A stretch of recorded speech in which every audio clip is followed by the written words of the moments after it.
everybody doing today? We're over here in Lynbrook, Long Island, and we wired an oil burner. If you follow my videos, I'm usually doing gas burners, but every once in a while we got to do an oil burner. Now, the reason we had to rewire this boiler were two things. They added 3 zones because they did some work on the house, and the way the old boiler was wired, it was a really squirrel's nest. It was a mess, so we put a new relay in, and this is how we wired it. So we have to turn on a gun. Now, the way the old one was working, the TT on the gun, on the Carlin, had a jumper, which could be common, but when you put a TT on the gun, then you use 120 volts to turn on the red wire, and that's what the boiler, that's what will turn the gun on. So you send a constant hot to the black, and then the red becomes a switch leg.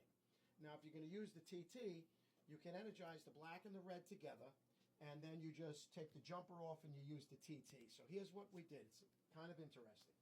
We put our regular RB122E, which has got the black and the white and the 2 yellows. So we feed the black and we grab one of the yellows, neutral goes to the white, and the other yellow comes back as a switch leg.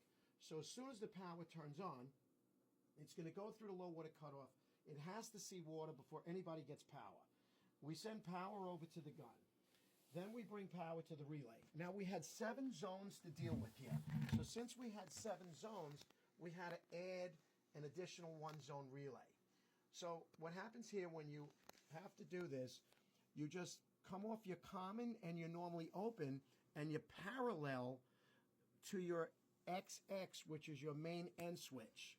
Now, there's a lot going on here because we installed a carbon monoxide detector over there. Okay, that's going to shut off the boiler because, you know, whenever you have a situation where there's someone in the basement, whether there's a laundry room or people are down here, you always want to do that. So we got the CO detector there. We have the gun to turn on, and they're using a 4006A Aquastat right here, which is set at 180 degrees to turn the boiler on. So what's going to happen is the Aquastat's going to call for heat, and we have a series circuit. The series circuit goes through the CO. When this contact closes, it turns on the gun. And then when the Aquastat's satisfied, if my thermostats are still calling, they're going to move their pumps. Now, what we do in these situations is we turn the relay upside down. The reason being is because here's where all your knockouts are for your pumps. So it keeps it nice and neat. So you can just take your cable, your Greenfield, boom, boom, boom, boom, and you hit your pumps. And that's basically it. You know, everything worked out nice. The boiler turns on, and they're going to have heat. Have a good day.